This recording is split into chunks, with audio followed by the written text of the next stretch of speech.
I have a huge crush on open world survival games, and when I stumbled upon Honeycomb: The World Beyond during Steam Next Fest, it was love at first sight, especially after learning the developers of the House Flipper series are also behind Honeycomb. The gorgeously vibrant sci-fi world, inquisitive animals, plant hybridization, colorful little greenhouse-style base buildings, and of course, the cool hoverboard had me instantly hooked. I was over the moon excited to take the role of bioengineer and travel to Soda 7 to experiment with new plants and find a way to reforest the barren earth.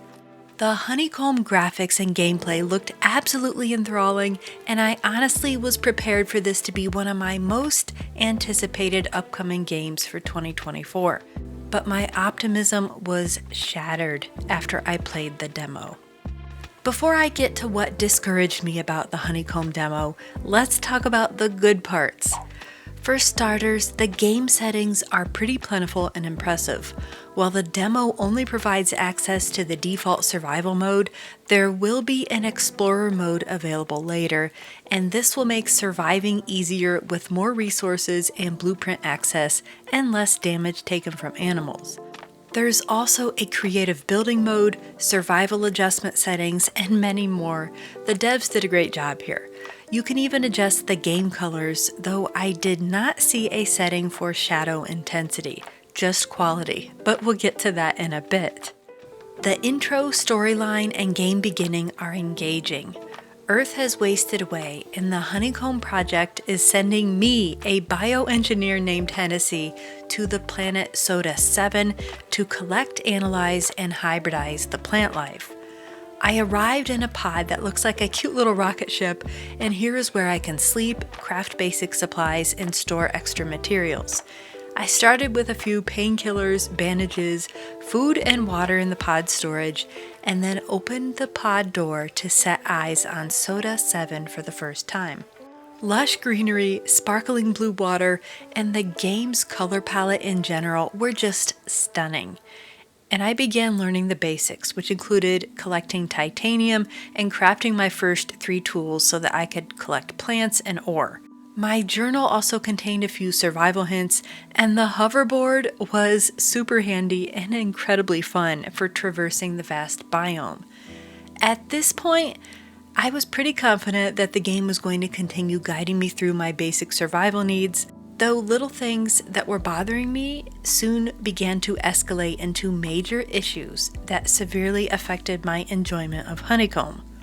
As soon as I opened the pod, I was confused by why the graphics looked so poor. The highlights were blown out, the shadows were too dark, and I checked my resolution several times to make sure that it was accurate. Things just looked a bit blurry and overall unappealing compared to what I saw in the trailer, even on high graphic settings. And then it got dark and I couldn't see a thing. But I eventually found a light stick in my backpack and looked in the settings to see how it turned on. It was a huge help, except I couldn't use it while I was on the hoverboard, and eventually it seemed to burn out.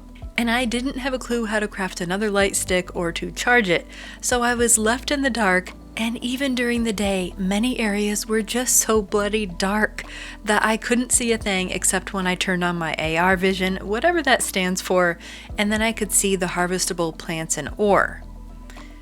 Now, let's talk about the movement. The hoverboard is super cool and very futuristic. I love the concept, but it has problems. Many times I was booted off the board for no apparent reason, and you can't ride it over the top of deep water, and when you do, you'll fall off and struggle to find your board in the water. If you want to equip your board to your wheel so that you can have quick getaways, well, you have to do this every time after you pick the hoverboard up off of the ground, as it won't stay bound to your wheel. This became a real problem when I was being chased by animals, in pitch darkness by the way, so I had to stop while being gnawed to death, fumble in my bag to find the hoverboard, place it on the ground, and get on it. Meanwhile, my flesh was being eaten away, and I couldn't see where I was going because the light stick can't be equipped at the same time, and when I tried to run away, the sprint is so slow, and it kept telling me I was encumbered and couldn't run, which perplexed me because I looked at my inventory and I had not exceeded the weight capacity of my backpack. The third major issue was finding food, water, and the fiber that I needed to craft a water filter and bandages. I cut and uprooted tons of plant samples, but I had no idea how to make these into fiber or what to do with these plants.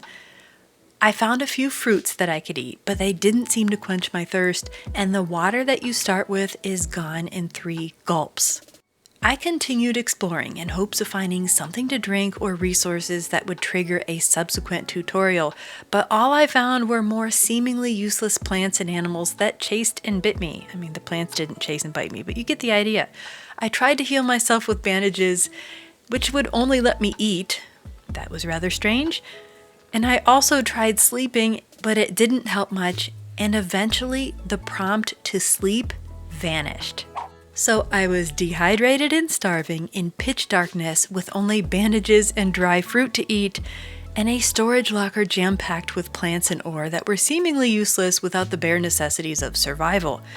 I just wanted a weapon for defense against the aggressive animals, a way to see in the dark while riding my hoverboard, to know how the heck to get water or to sleep, and to build the cute little base buildings that were shown in the trailer. After an hour of frustration, I gave up. But I am not giving up on Honeycomb. Maybe it's just a skill issue on my part, and that playing the less intense Explorer mode when the game releases will alleviate some of my stress. But gosh, is it wrong that I hope others are also struggling? And that the developers will see how unfriendly the beginning of this game is, and that something is going on with the graphic lighting. With a Q4 release set for this year, I am waiting with bated breath to see what changes are implemented in Honeycomb.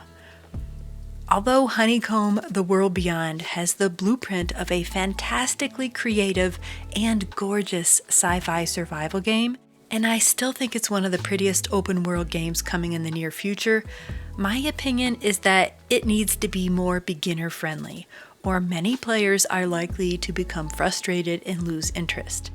Even so, Honeycomb is still keeping its spot on my Steam wishlist because I truly want to love this beautiful game someday. Let me know in the comments what you think of Honeycomb. Drop a like if you enjoyed the video, and I thank you for watching.